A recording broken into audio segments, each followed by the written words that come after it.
What's the only weekly wrap-up of the top compliance and ethics stories? It is This Week in FCPA with Tom Fox, the voice of compliance, and Jay Rosen, Mr. Monitor. Each week, Tom and Jay highlight 10 stories which caught their collective eye, talk about sports and movies, highlight top podcasts, and preview their upcoming events. Join This Week in FCPA each week for a one-stop review of the week's compliance and ethics highlights. This Week in FCPA is a production of the Compliance Podcast Network. Stories Jay and I are looking at this week include JP Morgan paying $920 million fine for spoofing. We ask, what is an efficient patent infringement and why it is certainly unethical?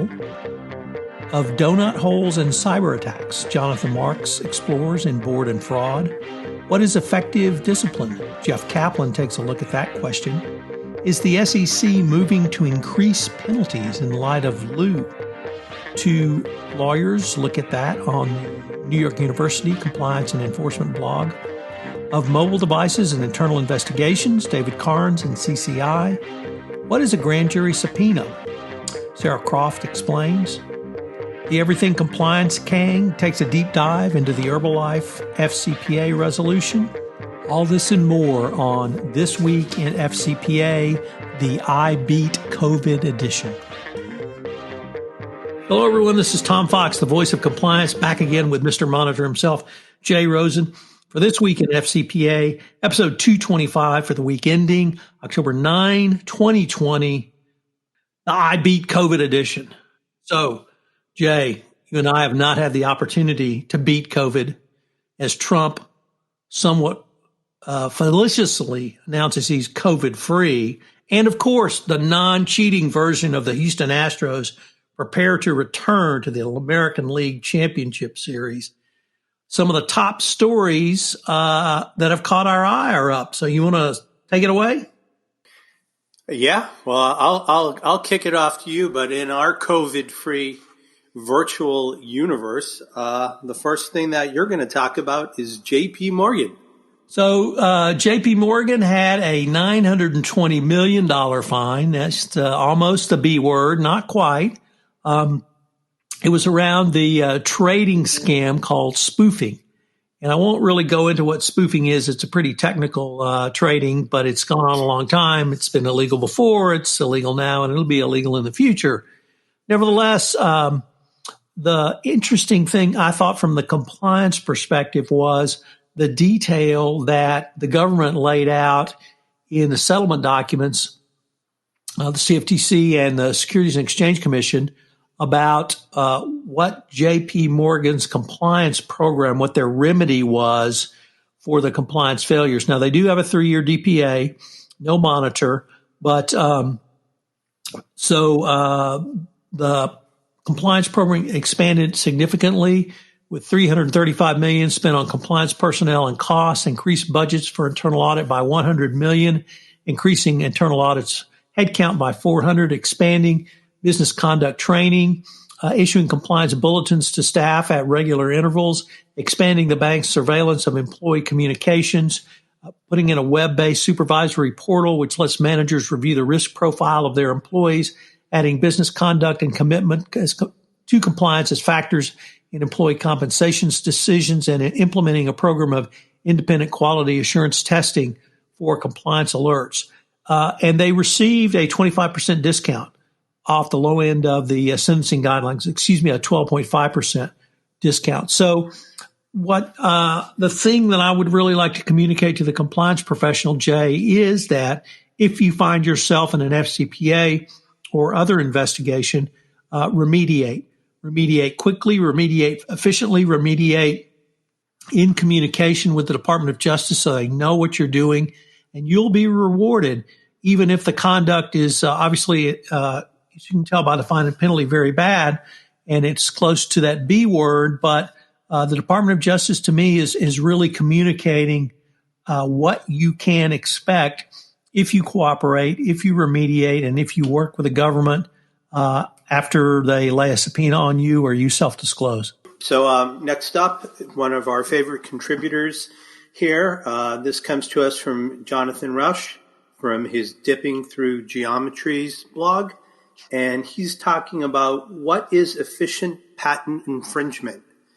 A federal court has awarded Centripetal Networks $1.9 billion with the B, Tom, in a patent infringement trial against Cisco Networks. In recent years, a number of companies have embraced in principle and in practice the concept of efficient infringement or other companies' patents. When a company deliberately chooses to infringe a patent given that it is cheaper to license that patent, because of various legal and regulatory challenges over the past decades, a company economically gains from deliberately infringing patents and pays less in either legal fees or in-court ordered damages than it would have paid if it licensed and negotiated with the patent owner.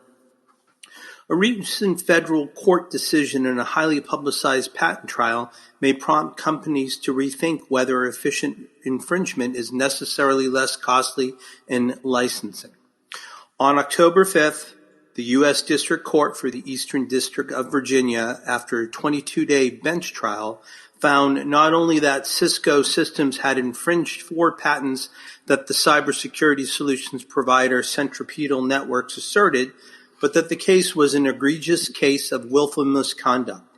In support of that conclusion, the district court made numerous findings and conclusions, including that 4 of the patents that Centripetal asserted were valid and directly infringed.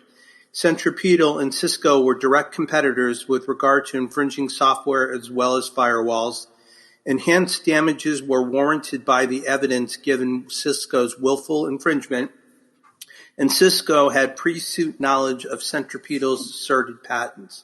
Under the patent damages provisions of the relevant patent statute, the court is authorized to increase the damages up to 3 times the amount found or assessed, and the relief due to Centripetal included the following elements: actual damages of $755 million, pre-judgment interest of $13.7 million, and the district court directed a total award of $1,903 million. Finally, in terms of the running royalty, the district court imposed a running royalty of 10% on the apportioned sales of the accused products and their successors that would continue for a 3-year period. Cisco, of course, has stated that it will appeal the decision. The Fourth Circuit could reach a different conclusion regarding computation of damages and running royalty, but it appears less likely, however, that the Fourth Circuit would reverse the district court's ruling. In any event, this decision should serve notice that patent infringements can sometimes be highly inefficient for willful infringers, whether or not it indicates that the pendulum is beginning to swing, however slowly, in favor of smaller patent holders confronted with infringement by larger competitors such as Cisco. Jay, can I just add that the reason I put this and wanted to talk about this case in this week's episode is this is apparently a trend of companies consciously deciding to violate the law because they think they can make more by infringing on these patents than they would paying the patent royalties. And that is not the byline of an ethical company.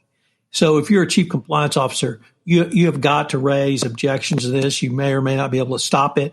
Hopefully this extraordinarily robust judgment will do that, and maybe that's what's needed. But I was just incensed that these companies would make the conscious decision to do this, and this was not a slip-up. This was not negligence.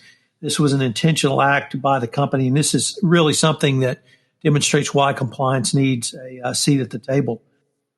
So, Tom, next up, tell us, what is Jonathan Marks steamed about on his Board and Fraud blog?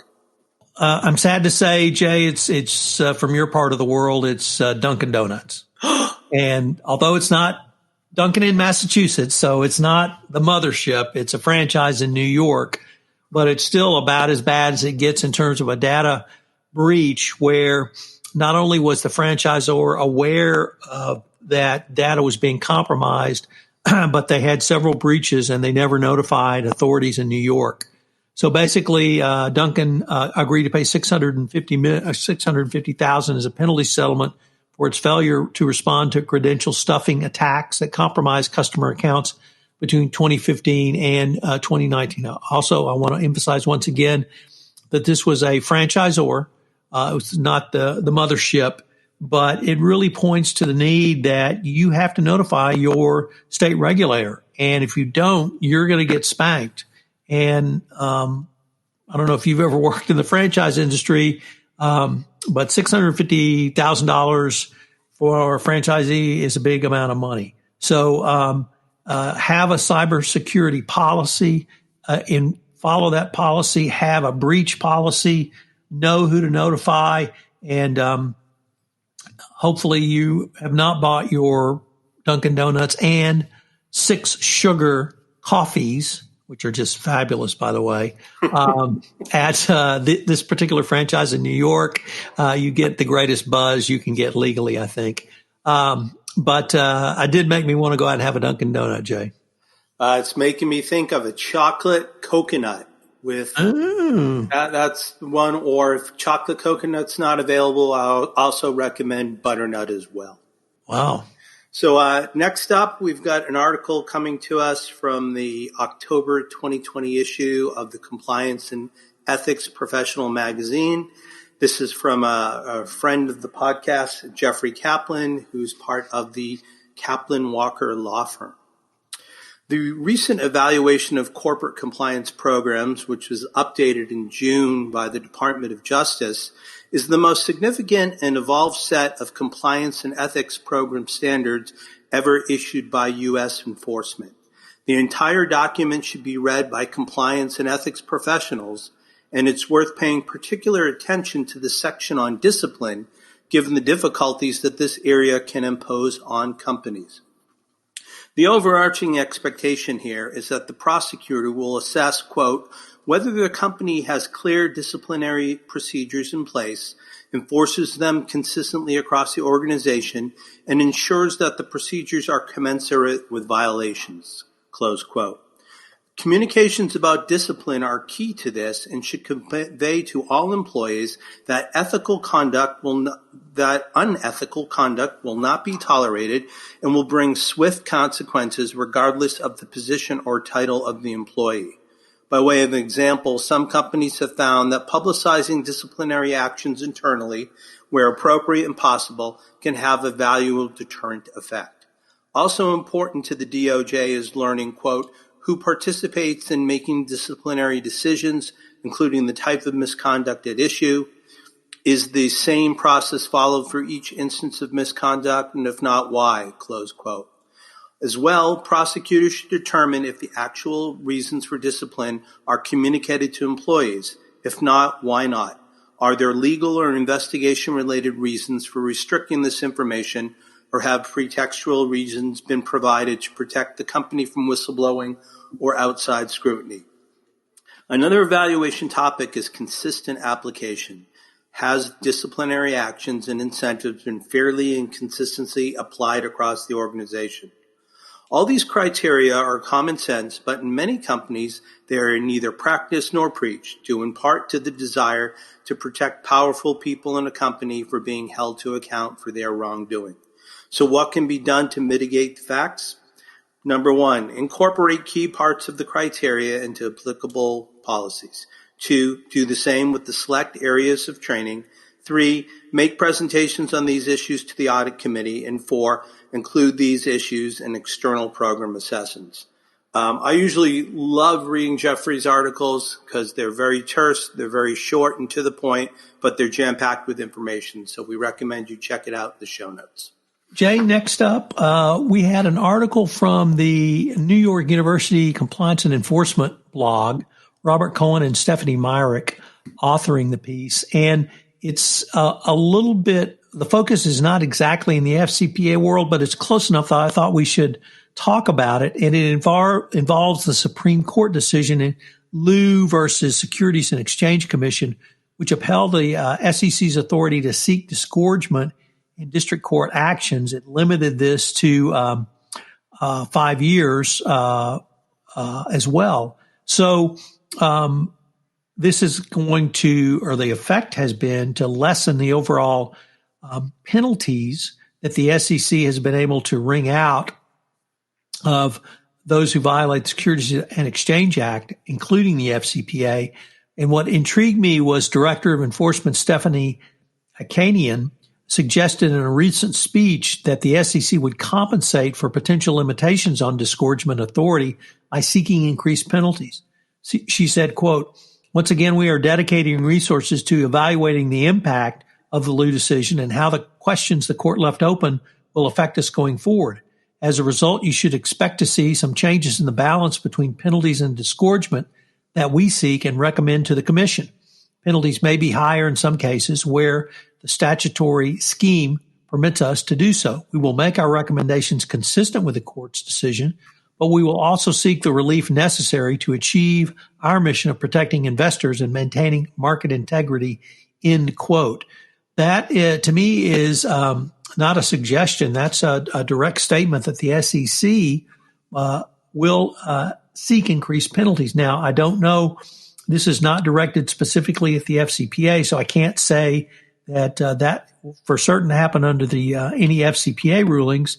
And of course, you have the one pie concept with the Department of Justice, so that is in play as well. But pretty strong statement from the Director of Enforcement that the SEC will seek additional penalties to make up for monies that it can no longer seek as disgorgement based upon the Liu case. Great, Tom. Next up, take a weekly visit to Corporate Compliance Insight website, and we're going to look at internal investigations. An internal investigation can sometimes feel like high-stakes game of needle in a haystack. Current world challenges, set the haystack on fire. Case Point's David Carnes addresses how organizations can plan to respond effectively while avoiding costs and risks. While most of today's law departments are highly proactive when it comes to e-discovery and have solid, well-defined workflows and tools for managing the process, internal investigations do not always inspire the same level of diligence and planning. It's surprising how many companies still lack formal processes for investigations and fail to consider appropriate technology for preservation, collection, and processing data. With the emergence of COVID-19, this has added a new wrinkle to investigations. Because nearly everyone is working remotely, more of the information that needs to be identified and collected is on mobile device. This is true whether the devices are corporate or employees owned. And that means that the companies will need help to collect MDM, which is mobile device management, and they need to use software or utilities to collect the necessary information. So what is MDM?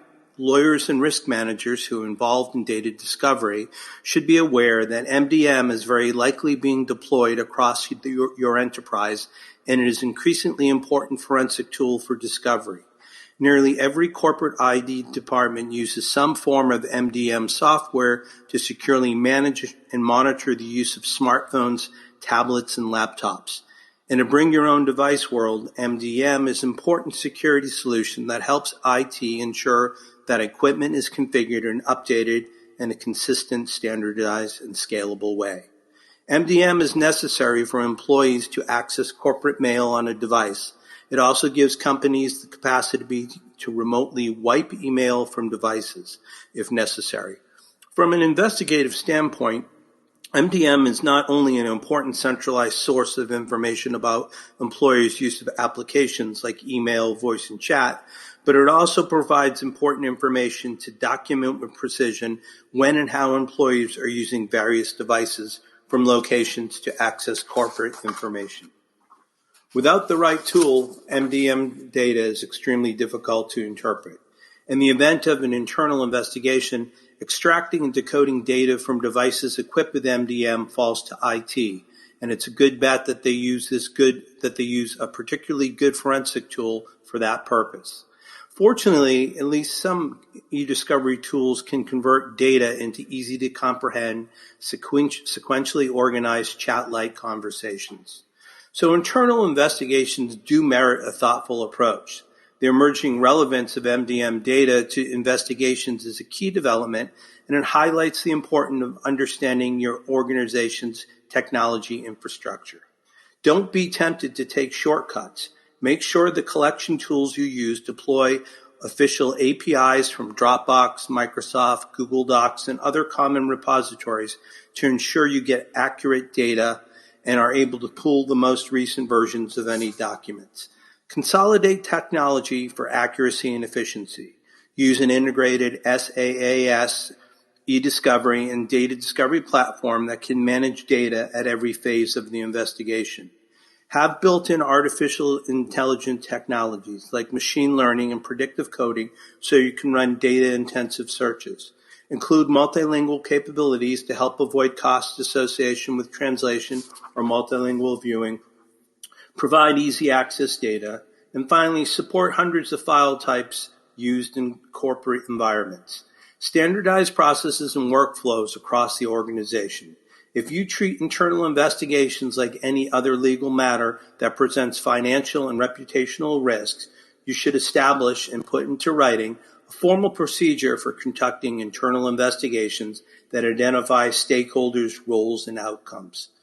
Among the benefits, formalizing your approach will force you to gain a better understanding of your information infrastructure and create awareness of the applications like MDM that are most likely to come into play the next time a matter for investigation arises.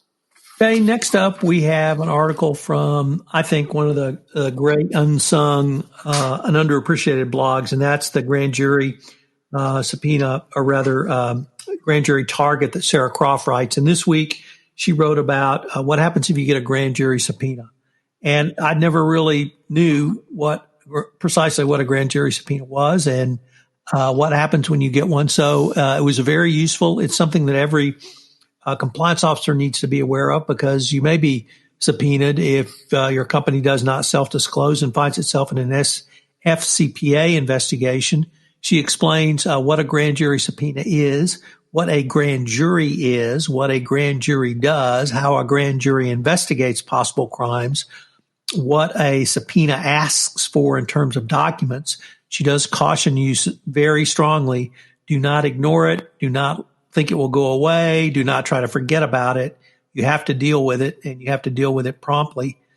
She does say you can tell other people about it and that you can challenge a subpoena. So a great review of something that, tangentially reaches compliance practitioners occasionally, but it's certainly something that's a great resource. And once again, her blog, The Grand Jury Target, focusing on key issues in white-collar prosecutions, is a great resource as well. So we recently called together the Everything Compliance Gang to take a look at the recent Herbalife FCPA resolution, but we did something a little bit different this week. What did we do, Tom? So, Jay, what I did was I cut out everyone's presentation and posted it each day so that it was in bite sizes. There was somebody there. I don't know how they got in there, but they claimed to be Jay Rosen talking about monitors. It was not you. It was not Mr. Monitors. But other than that, it was a great series. And Mike Volkov talked about what he would have done had he gotten a call from Herbalife. Imposter Jay Rosen talked about the lack of a monitorship, but more importantly, what lessons a compliance practitioner can take away from that. Matt Kelly looked at, on Wednesday, the role of internal audit. Jonathan Marks looked at the role of gatekeepers on Thursday, and it concluded Friday with Jonathan Armstrong looking at it from the UK perspective and actually having some analogous cases out of Scotland that I don't think had heard about. So it was a great way, I think, for a bite-sized digestion of the Everything Compliance Gang's take on the Herbalife FCPA resolution on the on 31 Days to a More Effective Compliance program, which is sponsored this month by Affiliated Monitors.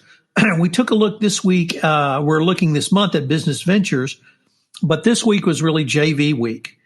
So on Monday, I took a look at dislinking illegal conduct from a JV to a parent, JV risks under the FCPA, specific JV due diligence, what compliance terms and conditions you need in a JV agreement. And it concluded on Friday with auditing JVs. So if you're in a joint venture, really these 5 days are for you. So take a look at and listen to those 5 podcasts this week. So we're getting into the home stretch for 2020. And Tom, you and Matt Kelly have a webinar coming up. Can you tell us a little bit about that? Sure. So first of all, in the bottom of the 5th, the Astros are up 6-4. So just not, I want to keep everybody abreast of the non-cheating Astros, how they're doing. Although Carlos Correa did say you can kiss my, but culture issues aside, Compliance Line is putting on or sponsoring a webinar with moderated by Matt Kelly, which coolest guy in compliance. Ellen Hunt and I and one other will be the panelists. So it's scheduled, I believe, for next Tuesday, actually. I've got agenda and registration information linked in. So if you want to find out about where this craziest year of our lives may be going in the last 2.5 months, this really would be the webinar for you. I'm really looking forward to it. As anyone who's ever heard Ellen Hunt talk knows, she's a CCO at AARP and a great resource. Of course, anytime you can be moderated by the coolest guy in compliance, you're going to look cool just by being next to him, even if it's virtually. So, Tom, we are taping this. It is Thursday afternoon, October 8th. We are just coming from 2.5 days of our wonderful conference called Converge 20. I know you moderated several of the sessions and that you're involved in the planning. Do you have any takeaways from the euphoric feeling that we have just leaving Converge 20? Sure, Jay. I have seen the future of compliance conferences, and it occurred this week. Converge 20, obviously a virtual conference, really demonstrated that if you do it right, if you have the right tech, and your tech doesn't foul up, you can have an incredible conference experience. The panels were great, but that was about a third of why it was so powerful to me, Jay. The power was people like you. When I was an attendee, not a moderator or a presenter, in the chat function, not only posing questions to the panelists, but raising comments, raising points, and then having others comment back about our points and having an entire separate discussion thread going on with other engaged attendees. There were over 3,000 registrants, and I think at the highest point they had 2,200 actually attending. If that's true, that's number one for any compliance conference, virtual or in person. There was no cost at this conference, so you can't beat that price. And then, of course, for the lawyers amongst us, there was CLE available. For the non-lawyers, there are CEUs available. So you were able to get something tangible if you have to take back to your state regulator or state bar association for continuing legal education credits. But Jay, it was about the engagement. It was about, obviously, I saw a lot of people just happy to communicate with other compliance practitioners that they would see perhaps at 1 or 2 conferences annually. Virtual hugs were given and received. And you and I, interacted with people that we don't get to see this year, certainly as much as we'd like to. But the engagement was just stunning. And it's really, I think, going to be the future of compliance conferences, because when you can have that kind of engagement and the money you would spend otherwise is directed into your tech platform and speakers, you can have a absolute first-rate experience as an attendee. And then as the conference provider, you can deliver a product that is not only most unique, but the best. And Converge 20 was clearly, to my mind, the best compliance conference of 2020. Converge self-funded this, so that's obviously a different model from the pay model that all the other conferences are. So the question I would have, I don't know if you and I would have the answer, but if a conference provider can develop an exhibitor hall or exhibitor room that allows people, vendors who want to exhibit, who want to sponsor and exhibit, a way to do so effectively, do so with highly engaged participants, with numbers and full access to the database. That may be the next kind of iteration of compliance conferences, because I don't think compliance conferences are going to be live again until 2022. Yeah, so real interesting. One thing that I tried out that was very cool is they have this almost, I wouldn't call it speed dating, but you get in and it says, if you'd like to network with someone, press a button. And I did. And I ended up being connected to a gentleman from Pakistan who works for a telecom company, Vion. And we actually knew somebody in common in between us. So it was very magical to do that. And I think, it's something that was unique. And again, as Tom said, the tech worked, the price was right. And now I have a friend at Vion in Pakistan. So I thought that was pretty cool.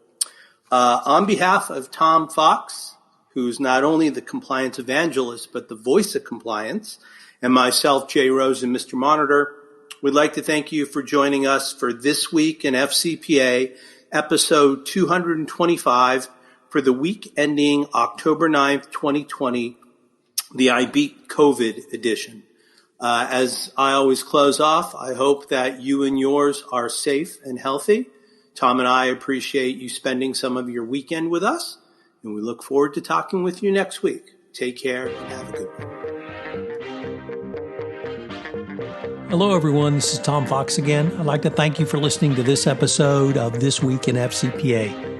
If there are any topics you'd like Jay and I to take up, please let us know. Also, you can use the SpeakPipe app on the Compliance Podcast Network site. If you need to reach me, I'm at tfox@tfoxlaw.com. Jay's at jrosen@affiliatedmonitors.com. Thanks again for listening. I hope you'll join us again next week, where Jay and I take up some of the week's top stories which caught our eye on This Week in FCPA, which is a proud member of C-Suite Radio.